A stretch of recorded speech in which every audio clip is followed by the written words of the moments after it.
네, 안녕하세요. 미국 지역 전문가 강연을 맡게 된 브릿지웨이의 김지훈 변호사입니다. 이번 시간에는 미국 최신 지식재산 동향, 구체적으로는 소송, 정책, 최신 심사 경향에 따른 지재권 추론 전략에 대해서 살펴보도록 하겠습니다. 먼저 미국 특허 동향 및 추론 전략에 대해서 살펴보도록 하겠습니다. 최근에 유의미한 판결이 한 두 가지 정도 있었는데요. 간략히 좀 살펴보고 기초에서 추론 전략을 살펴보겠습니다. 첫 번째 판결로 아메리칸 엑셀 케이스가 있는데요. 이 케이스는 특허 적격성에 대한 판단 기준과 관련해서 판결이 내려졌고요. 사안의 경위를 좀 살펴보면 보시는 것 같은 이런 그 엑셀 장치에 대한 특허를 가지고 있었고요. 아메리칸 엑셀이. 그리고 이 원고인 아메리칸 엑셀이 피고에게 특허 침해 소송을 제기한 상태에서 피고 측에서 이 특허가 무효라고 하는 주장을 하면서 특허 적격성을 만족하지 않는다라고 하는 주장을 하게 됩니다. 그래서 쟁점이 되는 특허 청구 범위는 청구항은 청구항 22이고요. 이 청구항 22에서는 후계 법칙이라고 하는 탄성 범위 내에서 응력과 변형률의 비례를 다루고 있는 일종의 자연 법칙을 이용한 프롭 샤프트 라이너를 튜닝하는 그런 방법에 대한 내용들을 다루고 있습니다. 그래서 쟁점은 자연 법칙을 이용한 청구항 22가 101, 101조 특허 적격성을 만족하는지 여기에 대해서 연방 순회 항소법원인 CAFC에서는 일단 무효라고 판결을 내렸고요. 그리고 그거에 대해서 대법원의 상고 허가 결정을 기다리고 있습니다. 대부분의 2심 판결에 대해서 상고 허가가 나지 않는데요. 이 케이스의 경우에는 현재 법무부에서 상고 허가 신청한 상태고 그 대법원이 받아들일 가능성이 좀 높습니다. 그래서 2014년에 앨리스 대법원 판결에서 원어원에 대한 판결한 이후로 이제 원어원에 대한 새로운 판결이 될 것으로 기대하고 있습니다. 두 번째 케이스는 퍼스널 웹이라고 하는 원고와 패트리온이라고 하는 피고 사이의 소송인데요. 특허 소송에서의 기판력과 관련된 케이스입니다. 이 케이스를 다루기 앞서서 먼저 키슬러 원칙이라고 하는 것이 있는데 키슬러 원칙은 특허 침해 소송에서 패소한 특허권자는 또한 상대방의 고객에 대해서 후속 소송에서 동일 특허를 근거로 다시 그 침해를 청구할 수 없다라고 하는 원칙입니다. 한국말로 말씀드리면 소송의 기판력과 관련된 내용인데요. 본 케이스는 퍼스널 웹이라는 원고가 2011년 텍사스 연방지법에 아마존을 상대로 특허 침해 소송을 제기하게 됩니다. 그리고 소송 중에 원고에게 불리한 청구항 해석 명령이 내려지게 되고요. 그래서 원고는 소송을 자진해서 취하하고 법원에서는 제소 금지의 패소 판결을 내리게 됩니다. 그런데 2018년에 이 원고가 아마존의 고객사인 패트리온을 상대로 2011년에 했었던 아마존과 소송에서의 동일한 주장을 들어 캘리포니아 연방지방법원에 소송을 제기하게 되고요. 이때 주장한 내용은 자발적 취소, 소송 취하가 있었기 때문에 이 키슬러 원칙에 적용되지 않는다라고 주장을 하게 됩니다. 그리고 이 케이스에 대해서 아마존이 피고 측에 소송 참가를 하게 되고요. 그래서 이 케이스가 굉장히 유명한 케이스가 되는데요.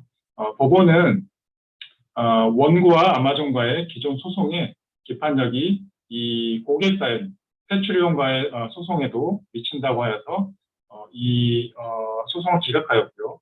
그리고 이후에 있었던 상고 허가 신청도 기각돼서 그때 사건은 종결되었습니다. 그래서 본 사건의 취지는 기존의 키슬러 원칙을 재확인하는 그런 케이스라고 볼 수 있습니다. 최근 심사 경향 등에 비춰서 추론 전략을 좀 설명드리도록 하겠습니다. 한국에서 기업들이 이제 미국의 특허 추론을 할 때 보통 두 가지 방식으로 추론을 하게 됩니다. 첫 번째로는 페리스 컨벤션, 파리 조약에 기초해서 한국에서 추론된 이후에 1년 이내에 그 미국 추론을 하는 경우이고요. 이 경우에는 우선 전제에서 약관의 수정된 명세서를 제출이 가능합니다. 그리고 우선권 증명 서류를 제출하지 않도록 하기 위해서 최근엔 다스 코드를 적어주면 더 이상 증명서류 제출이 불필요하게 됩니다. 그리고 두 번째로 많이 활용하는 방식이 PCT National Base Entry Application이라고 해가지고요. PCT 출원을 먼저 PCT 국제 출원을 한 이후에 한국에서 출원된 날로부터 30개월 이내 미국에 진입하는 절차가 있는데, 이 PCT 출원은 기본적으로 국제 출원을 했을 때 사실상 가상으로 미국에도 출원이 된 것으로 볼 수 있습니다. 그래서 이 PCT National Base Entry라고 하는 절차를 거칠 때 그 번역문이 들어오는 그런 과정이다 보니까 굉장히 엄격한 literal translation 요건이 부여가 되게 됩니다. 그래서 만약에 한국에 출원된 내용과 약간의 수정을 해서 미국에 들어오고 싶을 때, 또는 어떤 형식이 좀 상이해서 미국의 요건에 맞추기 위해서 약간의 변형을 가해야 될 때는 역시 보정서가 필요하게 됩니다. 그리고 또 최근에 미국 특허청에서 이러한 번역 요건을 굉장히 강화를 해서 아주 경미한 경우, 예를 들면 명세서의 첫 페이지에 예를 들면 명세서라고 하는 부분을 번역한 스페시피케이션, 또는 발명의 명칭을 번역한 타이틀 오브 인벤션, 이런 것들이 없을 때에도 동일하지 않다라고 지적을 하기도 하고요.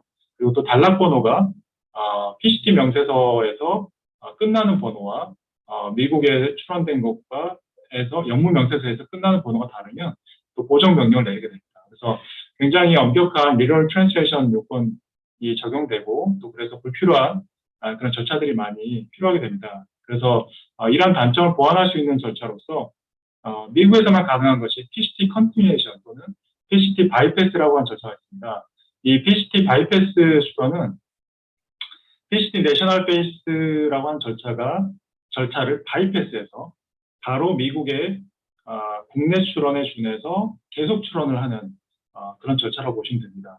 그래서 실제 모든 서류가 그 내셔널 베이스 서류하고는 다르고요. 실제 미국 국내 출원에 요구되는 그런 도메스틱 서류들이 필요하고요. 그리고 또 이미 내셔널 베이스로 진입을 한 상태에서 컨티뉴에이션을 하는 거기 때문에 명세서의 내용들을 얼마든지 바꿀 수가 있습니다. 그래서 수정된 명세서로 제출이 가능하고, 그 경우에 보정서도 불필요합니다. 그래서 만약에 한국에서 출원된 것을 이용해서 또 국제 출원을 했고 그 내용 그대로 미국에 들어온다면 기존의 방식대로 PCT 내셔널 베이스로 해도 무방하지만 중간에 어떤 여러 가지 어떤 수정을 하거나 추가를 하거나 또는 청구항을 좀 변형을 하거나 해야 될 때는 PCT 컨티뉴션 절차를 이용하게 되면 매우 간소한 방법으로 출원이 진행되게 됩니다. 최근에는 더 선호되는 경향이 있습니다. 미국은 정보 공개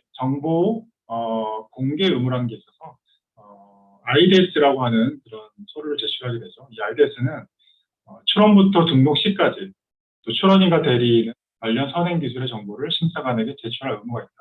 그래서 출원을 할 때는 그 발명을 완성하기까지 참고했던 모든 문헌에 대한 정보, 그리고 출원한 이후에는 혹시 관련된 선행 문헌의 자료를 제3국이나 아니면 예를 들면 한국 같은 곳에서 입수했을 경우에 또 제출해야 되는 의무에 해당합니다. 대표적인 어떤 그 절차로 한국에서 출원한 이후에 미국에 출원을 했을 때, 또 한국에서 거절을 받게 되면 그 거절 이후에 인용된 문헌들, 또는 제3국 일본이나 중국에서 패밀리 특허로 나갔던 것들에서 거절이 났을 때 그 문헌들을 반드시 제출을 해야만 됩니다. 그래서 제출하는 시기 또는 제출한 대상은 일단 제출하는 시기는 알로 제출하는 것이 가장 좋고요. 최소한 3개월 이내. 그리고 제출의 대상은 특허성에 영향을 미칠 만큼 메테리얼한 문헌이라고 하는데요. 사실은 이 특허성에 영향을 미친다고 하는 판단 자체가 변호사가 시간을 들여서 판단을 해야 되기 때문에 그러한 판단에 따른 시간, 비용 이런 것들을 전략하기 위해서는 무조건 제출하는 것이 가장 좋습니다. 그리고 수수료는 그 거절일 단계마다 다 상이한데 아까 말씀드린 대로 3개월 이내에 반드시 제출할 필요가 있고요. 만약에 3개월 넘게 되면, 특히 파이널 오피스 액션을 받거나 또는 NOA 특허 허용 결정 받았을 때 3개월을 넘겨서 제출할 경우에는 무조건 RC 계속 심사 신청을 해야만 됩니다. 그래서 심사 절차 다시 개시해야 되는 그런 상황이 되고, 이 IDS를 내는 것 때문에 불필요한 비용과 시간들이 많이 소모가 되게 됩니다. 그래서 이 새로운 그 선행 문헌을 알게 됐을 때는 바로 제출하는 것이 가장 좋습니다. 그리고 또 하나 알아두셔야 될 것이 출원부터 등록시까지 의무이기 때문에 등록료를 납부한 이후에도 실제 등록이 되기 전까지는 이 의무가 계속 유지가 됩니다. 그래서 등록료를 납부했는데 제3부에서 새로운 문헌이 나왔을 때, 그 문헌이 굉장히 중요한 문헌일 때는 이 QPIDS라고 하는 절차를 이용하면 아주 손쉽게 제출할 수가 있습니다. 기존에는 등록료를 납부를 했으면 무조건 등록을 위주로 철회하고 또 RC를 제출해서 심사를 다시 개시한 이후에 IDS를 냈습니다. 이 QPIDS, Quick Pass IDS라고 하는 절차를 이용하면 한 가지 절차로 이 모든 걸 다 할 수가 있습니다. 그리고 이 RC를 신청은 하지만 컨디셔널 RC이기 때문에 만약에 심사관이 매태를 하지 않다고 판단해서 그대로 등록을 유지하게 되면 이 RC 비용을 다시 리턴해 줍니다. 그래서 이 QPIDS라고 하는 절차를 알아두시면 좋겠습니다. 미국에도 한국과 마찬가지로 공지 예외 주장이 가능합니다. 미국에서는 원어투 익셉션이라고 하고요. 이 원어투는 한국에서 신규성을 다루는 문헌입니다. 그래서 자기가 공개한 문헌, 또는 자기가 공개한 어떤 제품에 기초해서 자기 출원이 거절되지 않도록 하는 그런 예외를 주장하는 그 주장입니다. 그래서 대표적인 경우들이 예를 들면 특허 출원하기 전에 논문이 발행이 됐거나 아니면 제품이 출시됐거나 또는 제품에 대한 정보들이 광고가 되었거나 했을 경우에는 자기 공개로 볼 수 있고요. 그 자기 공개 시점으로부터 1년 이내에 출원을 했을 경우에는 이 공지 예외 주장이 가능합니다. 미국에서만 사실은 인정이 되는 것 중에 이 논문이나 제품 출시 외에 특허 출원 공개도 인정이 되는 경우가 있습니다. 그래서 이것은 알아두시면 좋은 게 한국에서 예를 들면 출원을 했고요. 그리고 1년 이내에 미국 출원을 하지 못했을 때 그렇지만 한국 출원은 뭐 1년 6개월에 예를 들어 공개가 됐다면 그로부터 또 1년 이내에 이 공지 예외 주장을 하면서 미국 출원을 할 수가 있습니다. 그래서 미국 출원을 할 수 있는 기간이 실질적으로 연장이 되는 그런 효과가 있습니다. 그래서 1년이 넘었더라도 또는 한국에서 자기 출원한 그 특허가 공개가 되었더라도 1년 이내라면 이 공지 예외 주장과 함께 미국 출원을 할 수 있기 때문에 알아두시면 매우 유용한 절차가 됩니다. 이 공지 예외 주장은 한국의 경우에는 반드시 출원 시에 해야만 되는데 미국의 경우에는 출원 시에도 할 수 있고 또 거절 이후 대응 그 프로시큐션 절차 내에서 언제든 할 수가 있습니다. 그래서 이 공지 예외 주장을 반드시 할 필요는 없고 일단은 공지된 상태를 알고 있더라도 두었다가 심사관이 그것에 기초해서 만약 거절을 하면 그때 거절의 대응으로도 할 수가 있습니다. 미국에도 우선 심사를 하는 절차들이 있습니다. 대표적인 경우로 일단 트랙 1 우선 심사 그리고 PPH, Patent Prosecution Highway 두 가지 절차의 이제 차이점을 좀 살펴보면 트랙 1은 반드시 출원할 때 이 우선 심사를 신청해야 됩니다. 그래서 뭐 어떤 별다른 리퀘어먼트는 없고요. 관람료만 이렇게 좀 꽤 높은데 관람료를 내게 되면 일종의 패스트 트랙을 받게 되는 그런 절차입니다. 근데 이제 출원 때 만약에 이것을 알지 못하고 하지 못했을 때, 뭐 출원 이후에 하고 싶다면, 할 수 있는 방법이, 이제 미국에만 있는 컨티뉴이션 출원을 하면서 원출원과 동일한 내용으로 다시 출원을 하고, 그때 트랙 1을 하는 방식으로 이게 진행이 가능합니다. 그래서 이 우선 심사를 하게 될 경우에는, 실제 미국 심사가 보통 한 1년 6개월 정도의 첫 번째 오해를 받게 되는데, 이 트랙 1으로 하게 되면 6개월 이내에 그런 절차를 심사 결과를 받아보기 때문에 굉장히 유용합니다. 그리고 또 PPH라고 하는 절차가 있습니다. 이 PPH는 조약에 의해서 그 조약 당사국간에 인정되는 우선 심사 절차인데요. 일단은 예를 들면 한국에서 출원 이후에 미국에 출원을 했고 한국 출원이 등록이 되었다면 또는 등록이 가능하다는 통지를 받았다면 PPH 신청이 가능합니다. 그래서 출원 시뿐만 아니라 언제든 신청이 가능하고 또 가장 좋은 점은 관람료가 필요가 없습니다.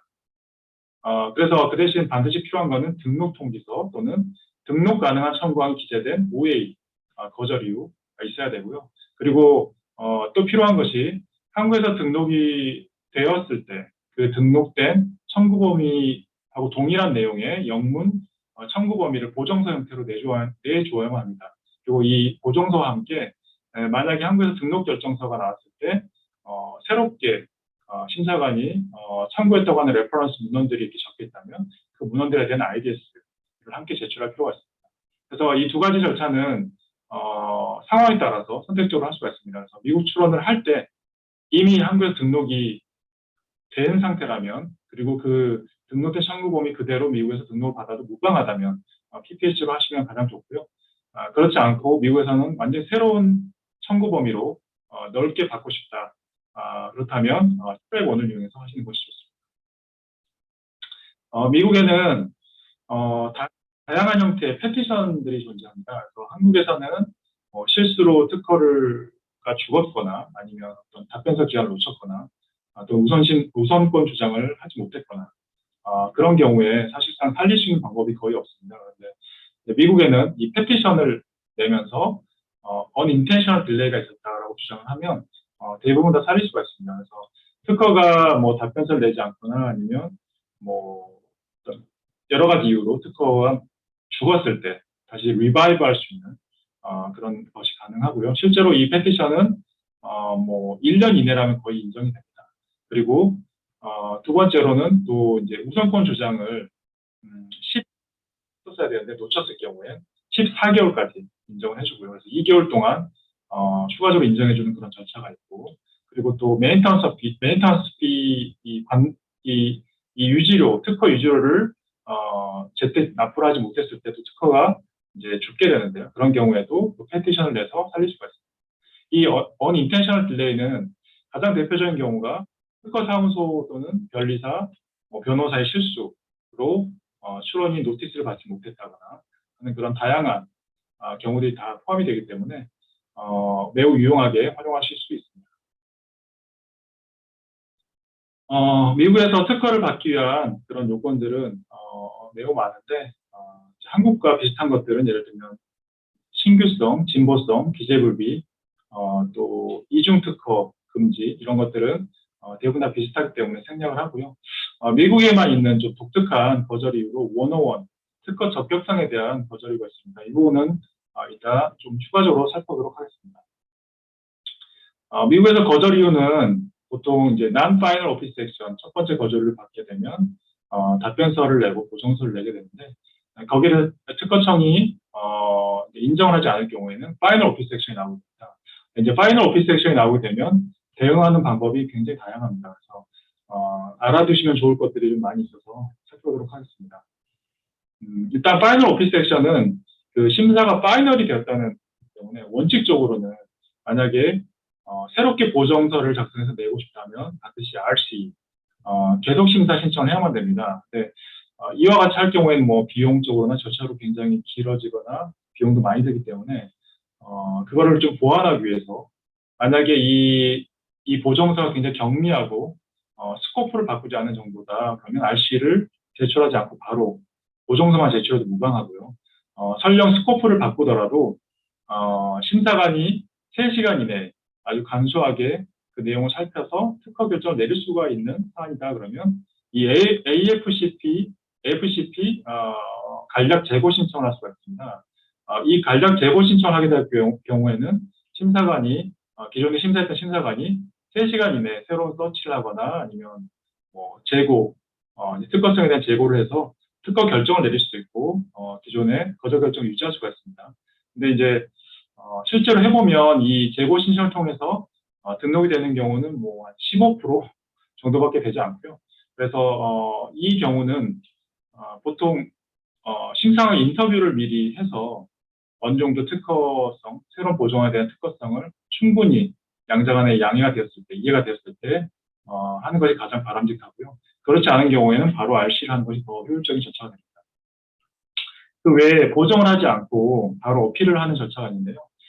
보통은 이제 거절이가 반복이 될 경우에 더 이상 보정할 만한 것이 없거나 아니면 심사관이 너무 바이어스돼 있거나 원어원 리젝션 같은 걸 반복하고 있다거나 그럴 때는 어필을 하는 것도 좋은 방법인데 이제 어필을 하게 되면 PTAB이라고 하는 특허 심판원으로 이 케이스가 넘어가게 됩니다. 그래서 이제 굉장히 부담스러울 수가 있는데 이 어필을 할 때 바로 PTAB으로 넘어가지 않도록 할 수 있는 절차가 프리어필 컨퍼런스라고 하는 절차가 있습니다. 그래서 이 프리어필 컨퍼런스라고 하는 절차를 같이 신청을 하게 되면 먼저 심판부로 넘어가기 전에 기존의 그 심사관 외에 2명의 다른 심사관들이 포함된 3인 합의체 심사관들이 이 내용을 살펴보게 됩니다. 그래서 만약에 심사관의 판단이 잘못됐다면 바로 특허 결정을 내릴 수도 있고요. 또 심사관의 판단이 옳다고 3명이 동일하게 확인하게 되면 그대로 거절 결정을 유지하게 됩니다. 이런 경우에는 어필을 가거나 아니면 또 추가적인 보정을 해서 RC를 다시 할 수도 있습니다. 그래서 이 프리어필 컨퍼런스를 활용하는 것이 굉장히 효율적인 경우들이 많이 있습니다. 101 특허 적격성에 대해서 조금 더 구체적으로 다뤄보도록 하겠습니다.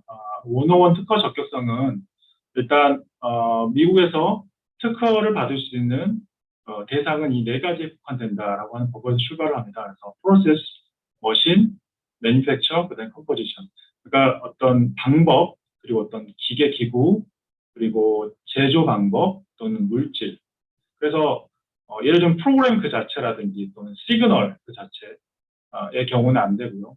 다만 스토리지 미디엄 같은 뭐 USB 장치 같은 경우 가능한데 이 스토리지 미디엄이 어떤 데이터를 난 트랜지토리하게 가지고 있어야 됩니다. 그래서 계속 저장을 한다는 얘기죠. 그래서 뭐 살짝 스쳐가 버린다거나 이러면 안 되기 때문에 만약에 청구 범위에 스토리지 미디엄 이렇게 추가를 하게 됐을 때 심사관이 꼭 이걸 물어보게 됩니다. 난 트랜지터리인지 그래서 이런 경우에는 보정을 통해서 극복을 할 수가 있습니다.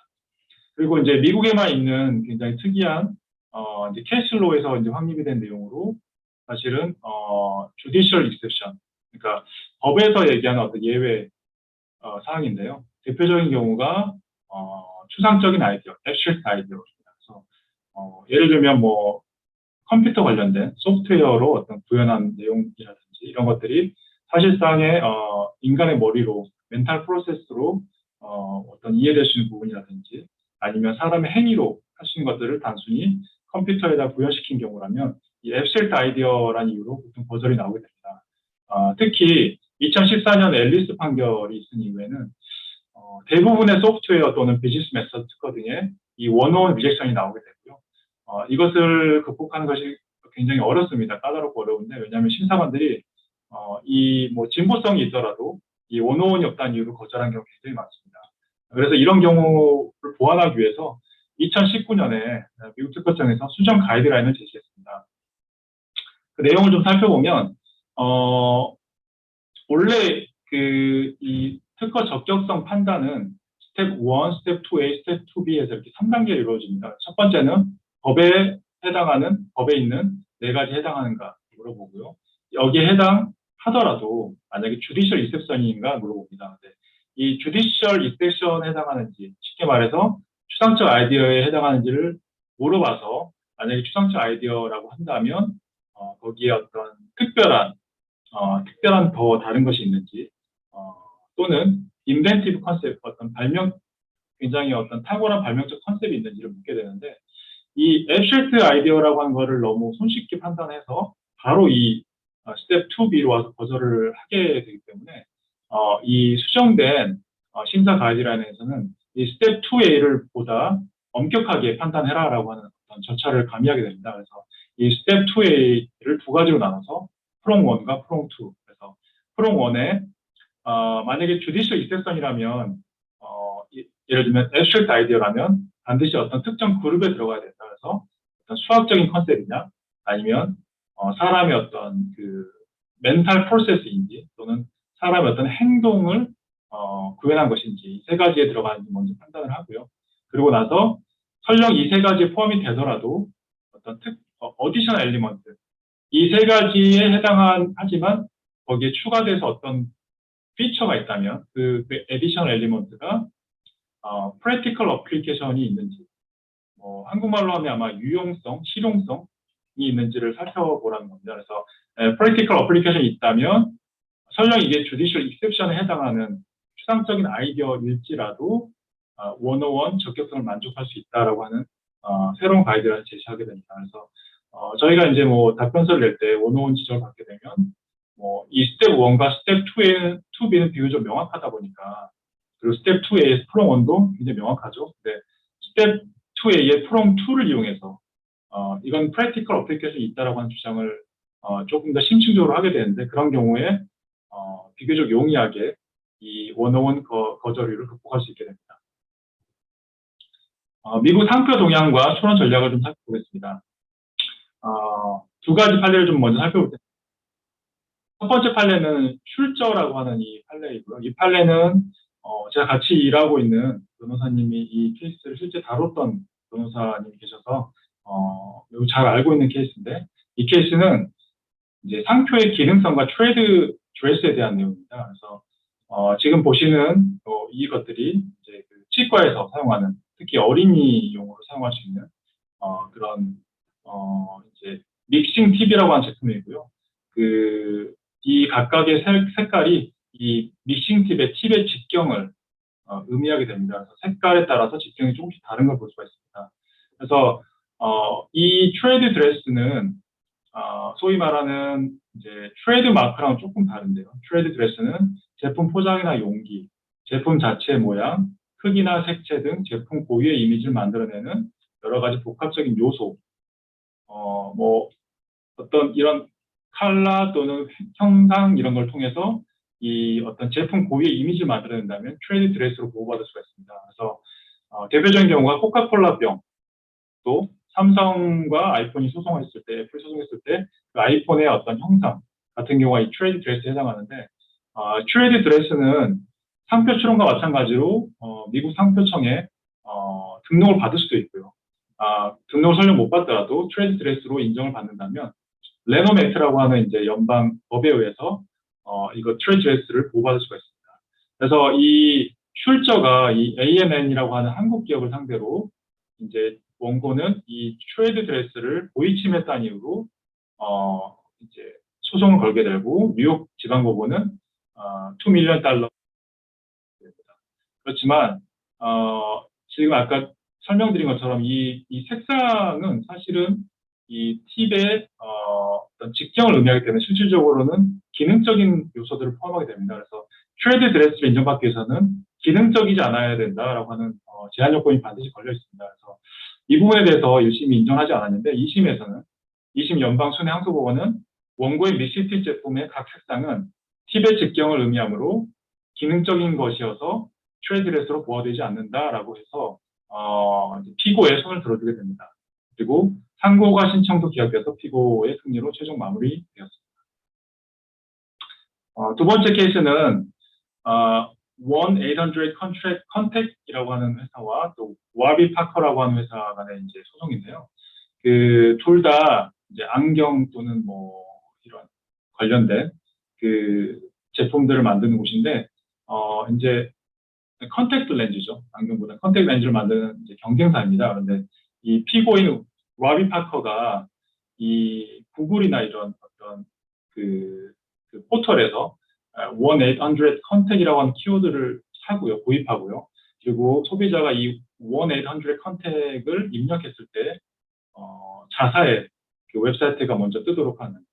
근데 이제 웹사이트가 떴을 때 그 웹사이트의 어떤 디자인이 실제 1-800 컨택이라고 하는 회사의 웹사이트와 굉장히 유사하게 만들어서 어떻게 보면 고의로 소비자를 유인하도록 하는 그런 마케팅을 어떤 전략을 쓰게 되었습니다. 그래서 거기에 대해서 원고가 이거는 소비자를 혼동하는 내용이다 해서 상표 침해를 주장하게 됩니다.